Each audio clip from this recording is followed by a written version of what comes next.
And this is the 29th talk in this collection, and it's entitled The Path in Harmony.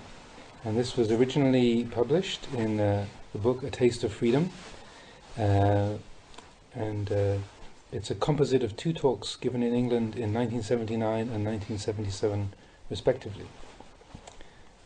And I believe this was also translated by Bruce Evans. The Path in Harmony. Today I would like to ask you all, are you sure yet? Are you certain in your meditation practice? I ask because these days there are many people teaching meditation, both monks and lay people, and I'm afraid that you may be subject to wavering and doubt. If we understand clearly, we'll be able to make the mind peaceful and firm. You should understand the Eightfold Path as morality, concentration, and wisdom. The path comes together as simply this. Our practice is to make this path arise within us. When sitting in meditation, we're told to close our eyes, not to look at anything else, because now we're going to look directly at the mind. When we close our eyes, our attention comes inwards. We establish our attention on the breath, center our feelings there, put our mindfulness there. When the factors of the path are in harmony, we'll be able to see the breath, the feelings, the mind, and mental objects for what they are. Here we will see the focus point, where samadhi and the other factors of the path converge in harmony. When we're sitting in meditation, following the breath, think to yourself that now you are sitting alone. There's no one sitting around you. There is nothing at all. Develop this feeling that you're sitting alone until the mind lets go of all externals, concentrating solely on the breath. If you're thinking, this person is sitting over here, that person is sitting over there, there's no peace. The mind doesn't come inwards. Just cast all that aside until you feel that there's no one sitting around you, until there's nothing at all, until you have no wavering or interest in your surroundings. Let the breath go naturally. Don't force it to be short or long or whatever. Just sit and watch it going in and out. When the mind lets go of all external impressions, the sounds of cars and such will not disturb you. Nothing, whether sights or sounds, will disturb you, because the mind doesn't receive them. Your attention will come together on the breath. If the mind is confused and won't concentrate on the breath, take a full, deep breath, as deep as you can, and then let it all out until there's none left. Do this 3 times, and then re-establish your attention. The mind will become calm. It's natural for it to be calm for a while, and then restlessness and confusion may arise again. When this happens, concentrate, breathe deeply again, and then re-establish your attention on the breath. Just keep going like this. When this has happened many times, you will become adept at it. The mind will let go of all external manifestations. External impressions will not reach the mind. Sati will be firmly established. As the mind becomes more refined, so does the breath. Feelings will become finer and finer. The body and mind will be light. Our attention is solely on the inner. We see the in-breaths and the out-breaths clearly. We see all impressions clearly. Here we will see the coming together of morality, concentration, and wisdom. This is called the path in harmony. When there is this harmony, our mind will be free of confusion. It will come together as one. This is called samadhi. After watching the breath for a long time, it may become very refined. The awareness of the breath will gradually cease, leaving only bare awareness. The breath may become so refined it disappears. Perhaps we're just sitting as if there's no breathing at all. Actually, there is breathing, but it seems as if there's none. This is because the mind has reached its most refined state. There is just bare awareness. It's gone beyond the breath. The knowledge that the breath has disappeared becomes established. Then, what will we take as our object of meditation now? We take just this knowledge as our object, that is, the awareness that there's no breath. Unexpected things may happen at this time. Some people experience them, some don't. If they do arise, we should be firm and have strong mindfulness. Some people see that the breath has disappeared and get a fright. They're afraid they may die. Here we should know the situation just as it is. We simply notice that there's no breath, and take that as our object of awareness. This, we can say, is the firmest, surest type of samadhi. There is only one firm, unmoving state of mind.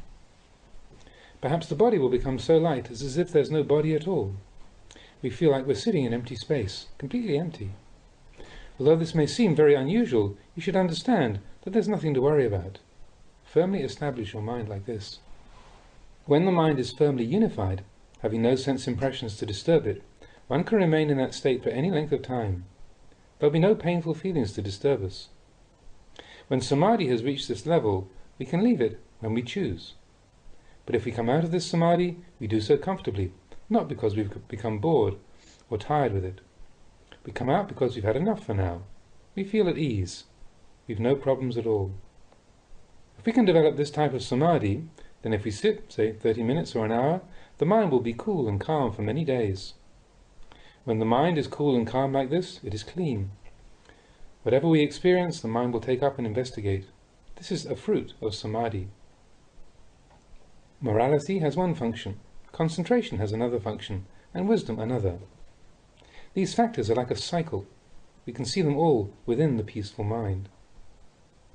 When the mind is calm, it has collectedness and restraint because of wisdom and the energy of concentration. As it becomes more collected, it becomes more refined, which in turn gives morality the strength to increase in purity.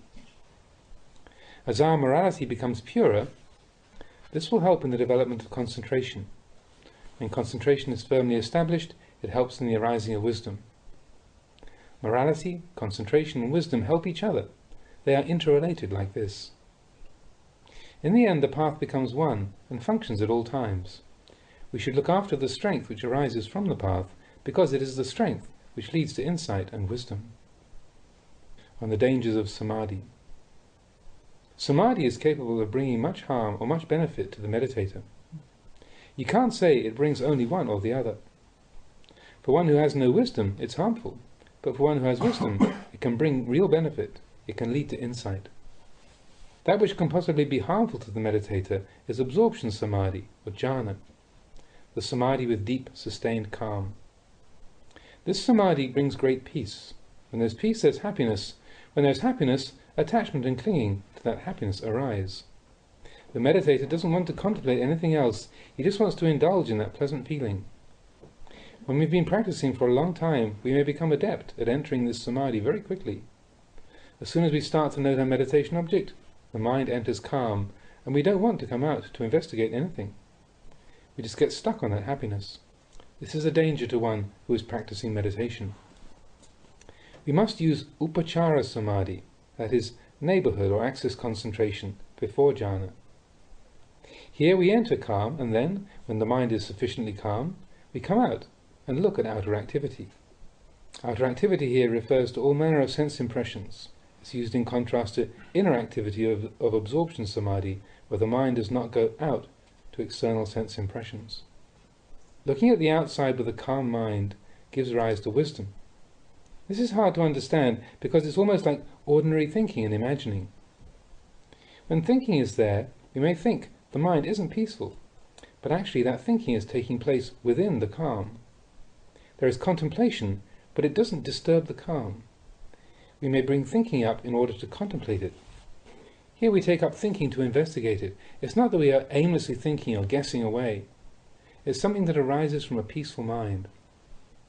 This is called awareness within calm and calm within awareness. If it's simply ordinary thinking and imagining, the mind won't be peaceful. It'll be disturbed. But I'm not talking about ordinary thinking. This is a feeling that arises from the peaceful mind. It's called contemplation. Wisdom is born right here. So there can be right samadhi and wrong samadhi. Wrong samadhi is where the mind enters calm and there's no awareness at all. One could sit for 2 hours or even all day, but the mind doesn't know where it's been or what's happened. Doesn't know anything. There is calm, but that's all. It's like a well-sharpened knife, which we don't bother to put to any use. This is a deluded type of calm, because there's not much self-awareness. The meditator may think he's reached the ultimate already, but he doesn't bother to look for anything else. Samadhi can be an enemy at this level.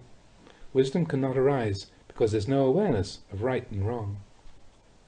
With right samadhi, no matter what level of calm is reached, there is awareness.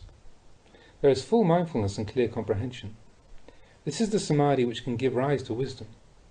One cannot get lost in it. Practitioners should understand this well. You can't do without this awareness. It must be present from beginning to end. This kind of samadhi has no danger. You may wonder, where does the benefit arise? How does the wisdom arise from samadhi? When right samadhi has been developed, wisdom has the chance to arise at all times. When the eye sees form, the ear hears sound, the nose smells odours, the tongue experiences taste, the body experiences touch, or the mind experiences mental impressions, in all postures, the mind stays with full knowledge of the true nature of those sense impressions. It doesn't follow them. When the mind has wisdom, it doesn't pick and choose. In any posture, we're fully aware of the birth of happiness and unhappiness. We let go of both of these things. We don't cling. This is called right practice, which is present in all postures. These words, all postures, do not refer only to bodily postures. They refer to the mind, which has mindfulness and clear comprehension of the truth at all times. When samadhi has been rightly developed, wisdom arises like this. This is called insight, knowledge of the truth. There are two kinds of peace, the coarse and the refined. The peace which comes from samadhi is the coarse type. When the mind is peaceful, there is happiness. The mind then takes its happiness to be peace. But happiness and unhappiness are becoming and birth.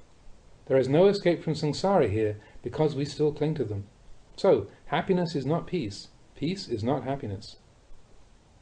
The other type of peace is that which comes from wisdom. Here we don't confuse peace with happiness. We know the mind which contemplates and knows happiness and unhappiness as peace.